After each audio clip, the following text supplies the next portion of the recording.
Hello, hello, hello. Good morning, GM, good afternoon, or good evening, wherever you are.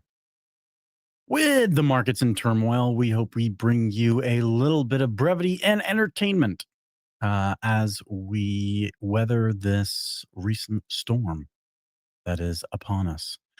Welcome to Flash Hour. As always, we'll open Flash Hour with State of the Trenches. Actually, we open with me looking at you with a monologue. But then we go to the State of the Trenches. We bring in Anas, we bring in Zaheib, and we go through. Well, this week we'll actually go through the monthly report. So we have a monthly transparency report. Then we have flash overview. We'll get into what we got done this week, which is huge, as usual. And then we'll get into what is coming. And that is always my favorite segment. Let's see here. We will bring up Anas. Let's see. And there he is. And then, you know what I forgot to do? I forgot to share this out to Zaheib real quick. GM There you everyone. Bloody Monday. Can Trump and G just stop talking and stop meeting? Just ignore each other. Let's just do that from now on. That would be nice, just for the markets, just for a little bit, just for, you know, like a good month. I think we'd all greatly appreciate that. All right. So getting into the first part of the segment, which is State of the Trenches. And as I just alluded to, Trump and Xi are meeting. And I'm assuming that is probably why there's turmoil. Yeah. So they've met actually last week. Okay. And there has been nothing after their meeting. So it kind of seems that the meeting didn't go where anyone wanted it to go. So there are no comments except, waiting for Trump to unleash some more tariffs. And I think that is what we are seeing over the markets where risky assets are not being, betted as they usually do. Yeah, they're just being bet in the opposite direction than what we than up only. Yeah, absolutely. I do remember the meeting. Actually, I thought they were meeting again. But yeah, if talks aren't on the table, it gets a little bit tiresome for sure when it has so much to do, or when it has so much impact on the market overall. Balancer got hacked. This is obviously not another great situation, but Balancer got hacked. Woke up to that this morning. 116 million. What happened there? Do you have the TLDR on it or not yet? I think overall the protocol isn't upkept as it should have been, and it is its fourth time being hacked, or fifth time. I don't know how people have been putting any money into that protocol, because there doesn't seem any representation by the team. And even after the hack happened, it took the team like 4 to 5 hours to post something from their main handle. So overall, yeah, there seems to be more negligence around the protocol, and it is one of the oldest protocols as well. But I think the team has moved on, and it's just some people playing around. So yeah, very sad. And the thing is, the V2 got hacked, which was like the older version of Balancer. V3 was the live one, and majority of the liquidity was on V2, while nothing was much on V3. So yeah, I don't know what the team would come up with. We have yet to know their official statement, but yeah, there seems to be some sort of way through their smart contracts where their AMM logic could have been flawed. And most of these protocols, sometimes what happens is since these are pool-based protocols, you can literally launch different pools while having some sort of callback to the original main pool. And what hackers generally do is they use these deployments, which are used for testing purposes or different purposes, and use that contract to call back to the original contract, and then leak the value. So Yeah. it seems to be that happened with Balancer as of now. Oof. Okay. Yeah, that doesn't sound great. Zaheib, did you have any comments on that? So is Sorry. basically logged in with V2, so I'm not sure he would be reading all that. For sure. Just had a look on what the possible RCS could be, but nothing concrete just yet. And what's more contingent is people might have forked the same code, and now we just don't know what kind of contingency risk exists, which is the sad part. Yeah. And it's just the bigger con of having something which is like left neglected, Yeah. even open source. The problem is that people have got that time and effort, and I just kind of follow through some comments where it seems that the exploiter ran some or left console logs printed on the chain as well. So the worst thing you can have is a vibe coder bringing up an attack script and then just wrecking over those old unmaintained program code or contracts on the EVM. So Wow. that's the scary part, and I think constant upkeep from the team is a necessity, and people who are building over such existing old infrastructure need to be aware of all of the dynamics that come with forking code and then just deploying it over. And as Anas mentioned, nth time that balancers been exploited. So we hope this never happens again. And people with or people building similar infrastructure elsewhere, even on Solana, for instance, we've had a lot of SPL fallout. So I hope people do take note and not leave unattended code out there, waiting to be exploited. Yeah. Take responsibility and make sure you protect your users, as we always do here. BSOL NYCE listing. That's kind of big. I didn't realize that. That's what I was about to say. That is what's the name of the protocol again? I forget. Oh, don't kill me. I promise. I do know. What do we call it? Blaze. That's it. No. It's not Blaze actually. It's Oh, it isn't? Bitwise. Oh, sorry. Yeah. It's a I see. different I entity. totally. Yeah, it's a different entity which basically launched their ETF, staking ETF on NYSE, where anyone can buy their shares and pool the liquidity to buy in more SOL. So now they are listed on NYSE, the world's biggest exchange with the deepest amounts of pockets around the world trade on NYSE. So yeah, a lot of Yeah. liquidity that gets unlocked if you have anything listed there, and if it's worthwhile, it will get bidded. Gotcha. Western Union launching stable coins on Solana. That was the biggest news. So obviously everybody got super hyped about that. XRP, it's a little bit of an L, little poke, little jab. But yeah, Western Union on Solana. Who would have guessed that one? Honestly, that's for remittances. That's insane. Yes, and they do have a very big user base that use the company on day-to-day basis, and it was very interesting to see Vibhu from Solana Foundation going head-on with all the XRP community, saying that whatever you have built, it doesn't get used, and now we are literally seeing more dollars being moved on Solana than anywhere else as of Yeah. now. So this is only going to accelerate, and the more value is being held and exchanged on the chain, everything by itself becomes more valuable, because now we have more liquidity being moved on, and if there are things that are built valuable enough, that liquidity will trickle down into those things. So 100%. It lifts very all good boats. direction. Yes, Lifts exactly. all boats for sure. Helios Lab launches Orb Explorer.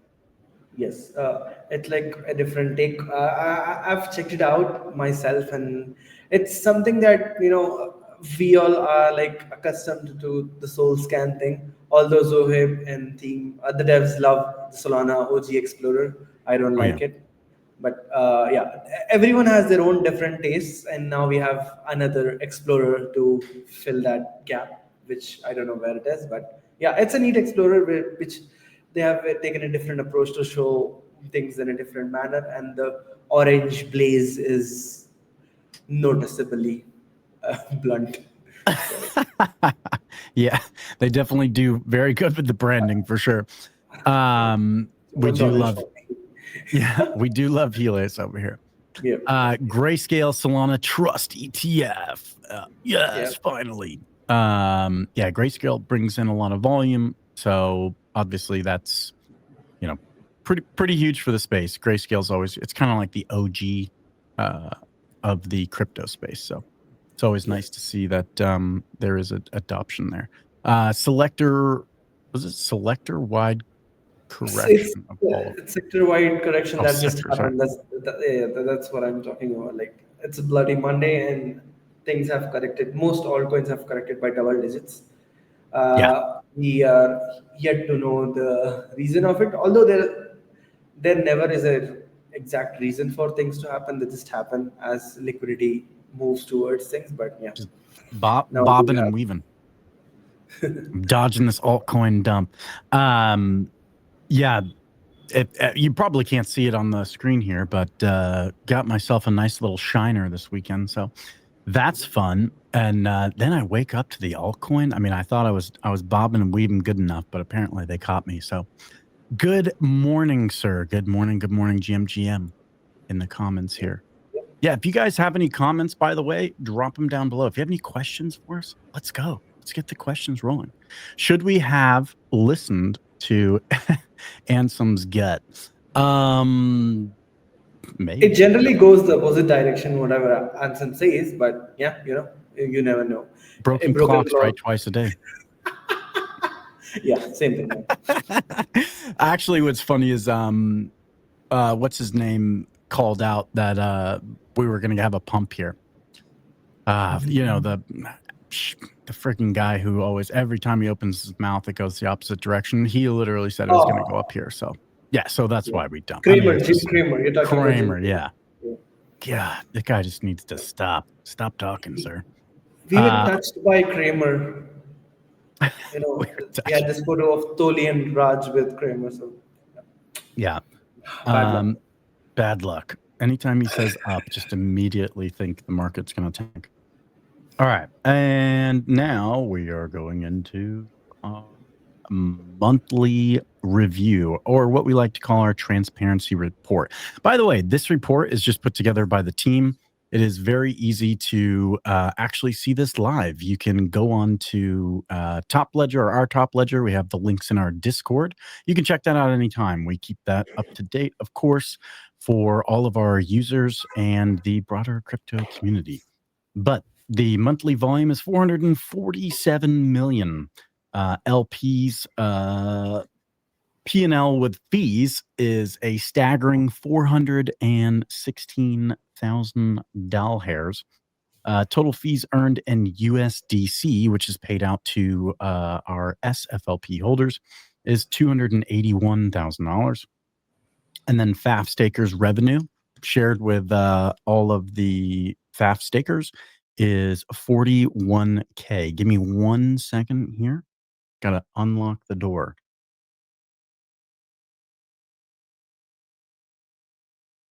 no worries. All right, I'm back. Look at that. Protocol revenue is 41K because we do share 50% of the protocol rev with our FAF stakers, so that makes a lot of sense. We added Privy as an integration, so you'll see a beautiful onboarding flow. We add some more filtering logic as the users really wanted us to. So now you can filter very easily for all of your trades.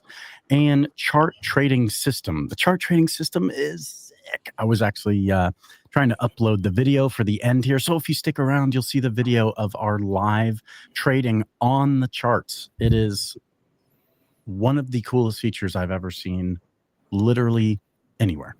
The neatest feature. The neatest feature. It's like the feature of this month. Last month. For sure. Yeah, it's I've been utilizing it heavily. Let's see. Day one listing of 2Z and Met. I guess we could also throw in Z too, right?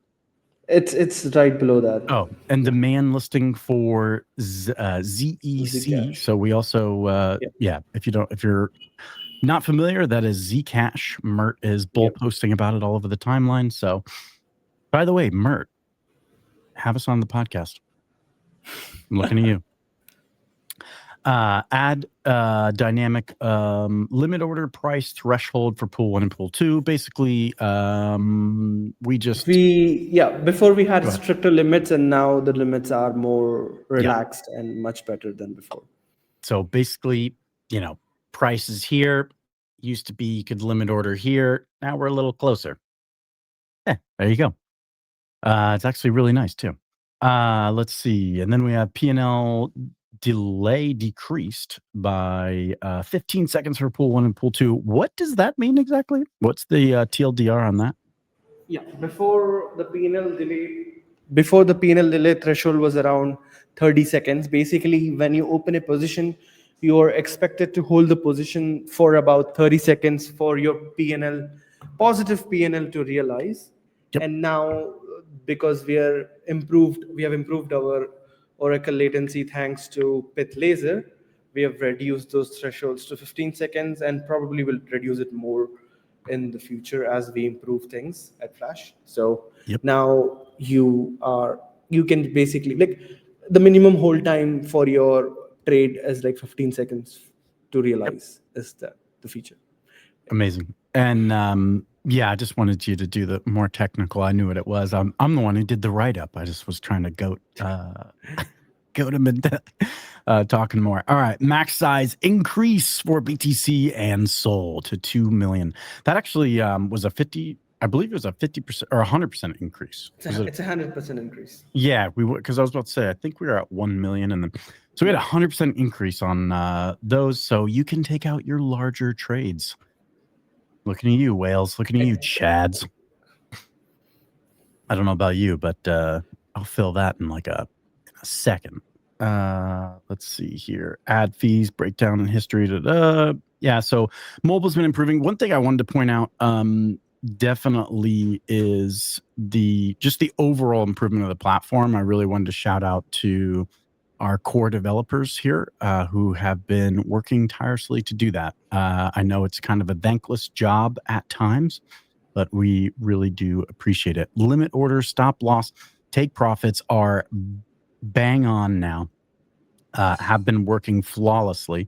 Even though we've discussed that in the past, limit orders are really, really doing well. And, I guess we could say like the Lord Voldemort of trading platforms, our liquidation bots are actually doing really well also. So watch that. But everything is stable. Everything's stable and working good. Scaling, one of the big ones that I know everybody's going to want us to talk about that's on here already is Margin Engine V2 under works. And then, of course, we do have our scaling solution with magic blocks. So we can get into that a little bit later, but that is our monthly review. You can find it posted out on X already, and it already lives in our docs if that is the kind of way that you like to digest content. Moving on to the next slide. Did you guys have anything else to add to this monthly review or transparency report? No, I think that's good. If we can just go through, we've shipped a lot of things this month as well. Like the features and integrations has been very good, even though the team has been heads down working to get V2 out under the base. We've tried to keep things much better on the feature side as well. So that's we're constantly trying to come up with new ways to improve the platform, obviously based off of user feedback as well. Yes. So I mean that's a big one, and we very much so appreciate it from everybody out there. Inverse Jim Cramer, for sure. Inverse Jim Cramer Cope. All right. Flash overview. I just wanted to, I know this wasn't really supposed to be included on here, but just to give you some updated pricing on all of our info here. This FLP1 information is incorrect, but the performance charts really what I wanted to include here. So this is completely up to date with November 2nd. This comes from our top ledger, which I mentioned earlier. You can actually track in real time. Well, not real time, but I think it's like a delayed by a day. But all of our pools, and it is a wealth of knowledge if you are looking to do a deep dive into the Flash trade protocol. FLP1 is still crushing it, especially with market volatility. You are sitting very, very pretty. But yeah, FLP1 sitting at 1.34, so that number there is not accurate. But we just went over all the other volumes and everything else. Now, what did we get done this week? This is Anas's favorite slide. Yeah, I can just see the spelling mistake in listing. I don't know how. So we just listed Zcash, and it is like the overall, since it has been listed, it has been doing consistently second highest volume. Yeah. But I think on yesterday it actually beat Solana as well, and it was like the top performing, top volume, top traded asset on Flash, which is good, and it is great to see the stability as well during this downfall, that Zcash is actually stable and much stable than Solana, to be honest. That's the crazy part, right? Yeah. I was thinking the same thing. Yeah, let me just check. So yeah, Zcash actually didn't fell. It has recovered. So Yep. I'm happy that it is doing very well, and we need to add more of those assets in the pools to market make, because these sort of assets make the performance much better. Yep. While we provide market making for any perp listed. Yeah, I think a lot of people kind of underestimated Zcash. I know there was a lot of pushback with the proposal. Yes. And I think one thing that kind of everybody doesn't like to hear is like, yes, we kind of want some uncorrelated assets. Like the problem is that's once BTC dumps, then ETH dumps, then Sol dumps, right?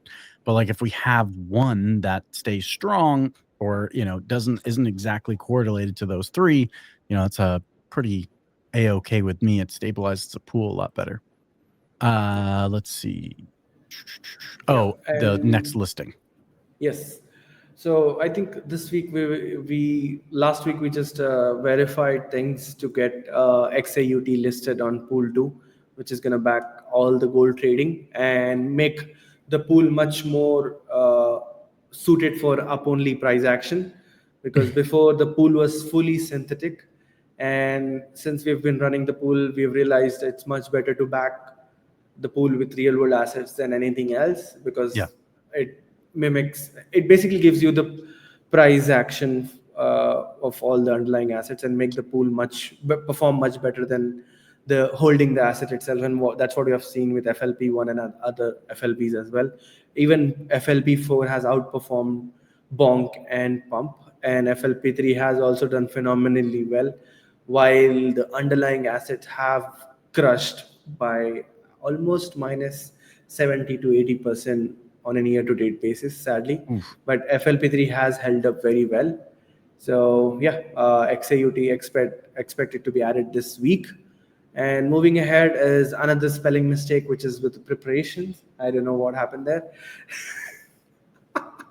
So yeah, the team is the growth team is working on getting things up for the breakpoint, the merge, the booth, and there would be an interesting event as well in partnership with Magic Blocks to at the NAS Villa with Super Team UAE. So a lot of things are being worked on. I hope all the viewers are possibly trying to make it to breakpoint as well, and would love to meet everyone in person.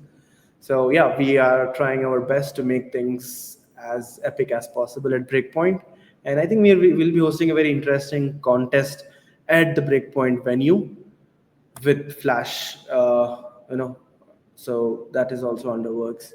And yeah, the next important thing is we have almost done our integration with Carrot Finance, which is a leading looping protocol on Solana, and it just makes that looping experience much easier, because they have a very neat UI.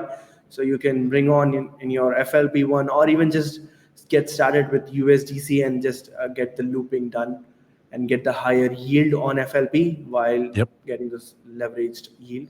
So yeah, that is almost done. I was expecting it to go out today, but I think they've moved it to tomorrow or day after tomorrow, because there's some more minor things to be done, but it's like almost ready for getting out the gate. So yeah.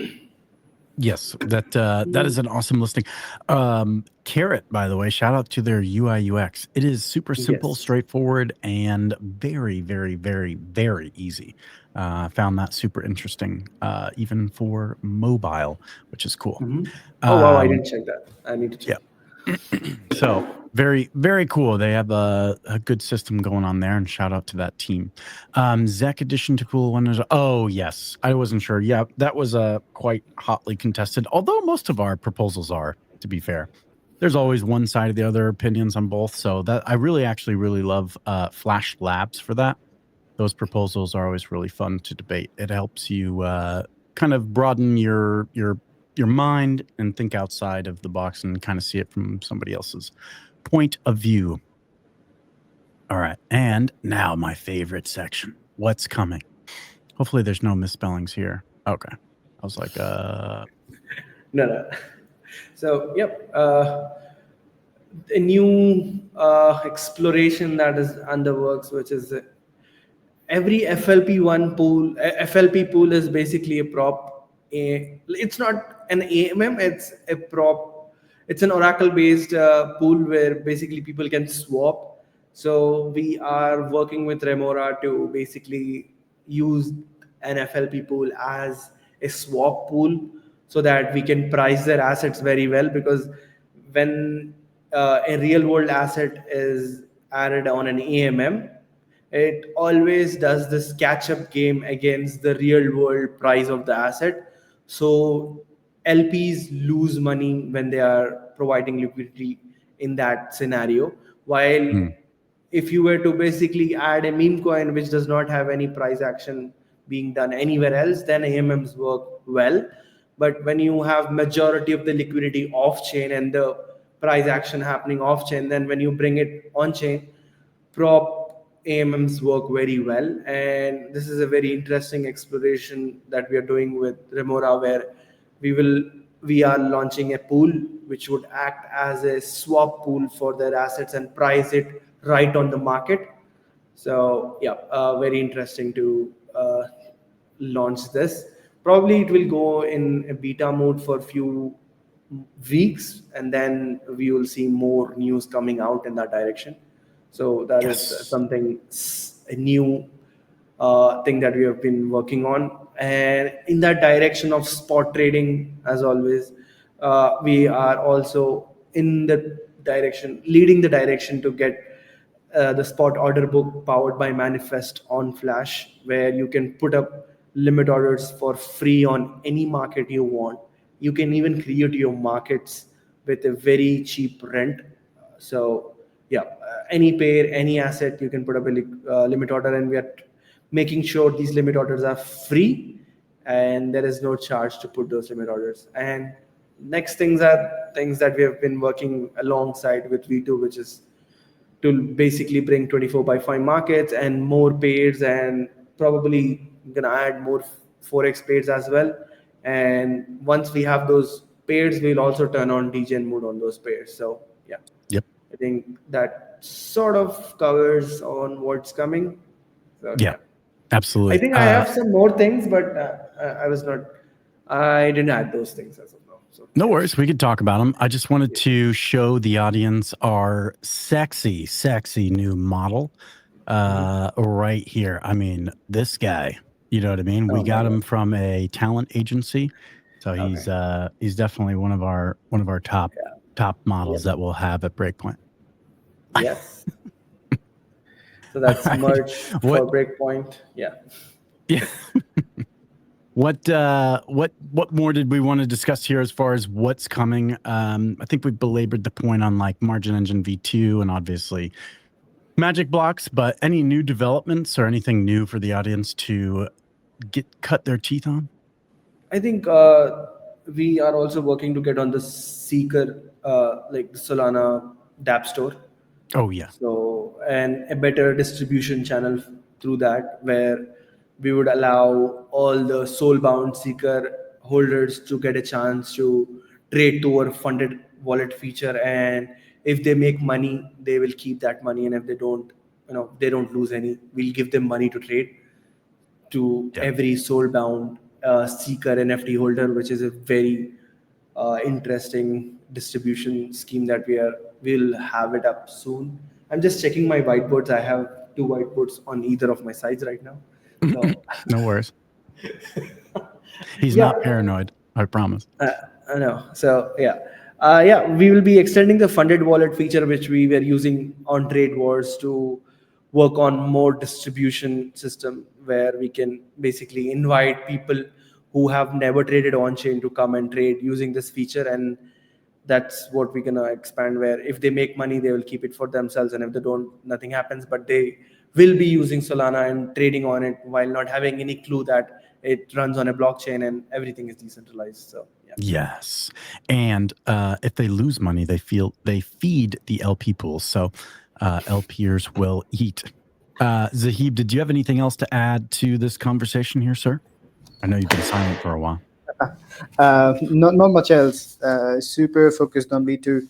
We have been running test migrations on DevNet, messing many things up. Let's and go. we want to break everything we can on DevNet to make sure we don't have any surprises on mainnet. And I'm glad everything is running through. And over the week we'll be finalizing the rollout plan. Finally getting closer to it. Need all of the flows on V2 validated from a UX standpoint, and that's when we're rolling out the finally awaited overhaul of referral or rebate collection system is also in the pipeline. So we're kind of ironing out the UX flows, and then having everything up, validated and tested with UX, like across all the team, doing QA analysis on the UX flows, and that should set us up for the final release of V2.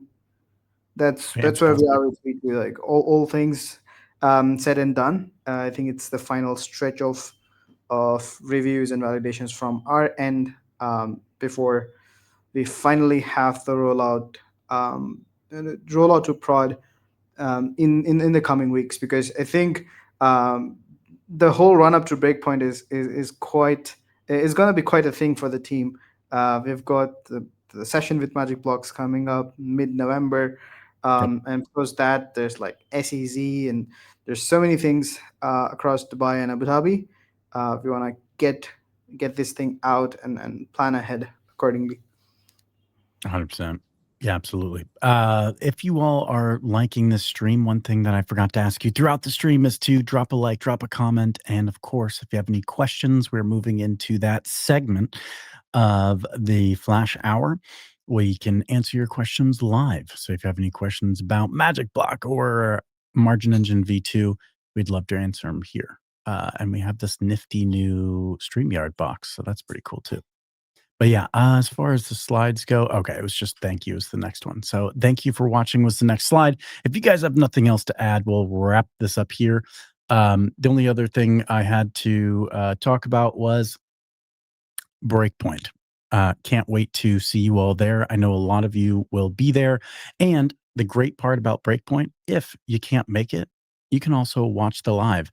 And the other great part, I'll be there. So I'll be taking videos and sneak peeks and everything else while we are there at Breakpoint to keep you up to date on the latest and greatest. So follow the Flash Trade account and we will keep you up to date as we're there. And we, I might even pop in and do like a spaces or something so that any questions anybody has, they can ask it if they couldn't make it to Breakpoint. So we'll make it fun and interactive as usual. But as long as you gentlemen don't have anything else, I will bid you adieu. I'll do my outro and then we're out of here. Get back to building. All right. Looks like everybody is good. So now, thank you so much for attending Flash Hour. We really appreciate it. If you want to get more involved with the community, join our Discord. You can go to our X account, which you're probably already viewing from right now. Join our Discord, get involved, stake some FAF, check out FLP1. It's amazing. Keeps your portfolio happy as we go through these turbulent times. So for everybody else out there, we really appreciate you tuning in and catching up with Flash Trade. And as always, traders, I'll see you in the markets. This would be groundbreaking. Magic blocks, obviously. This will literally feel like a sex. Just last Monday was Apex. Teams that happen to be there, magic blocks, obviously. Retaining all liquidity, retaining all of our current integrations while moving trades and pricing engine to the ephemeral rollup. Beta for people to try out. You're not creating parallel SVM, more or less like a specialized runtime environment. Maximize gains from mainnet itself. So that we get all the benefits of mainnet. So as mainnet improves, so will our solution, right, with magic blocks will. The goal is to get as close as possible to the sex feel that everybody loves. Not quite sure that people understand the gravity of that kind of integration. Mic drop. Take it away.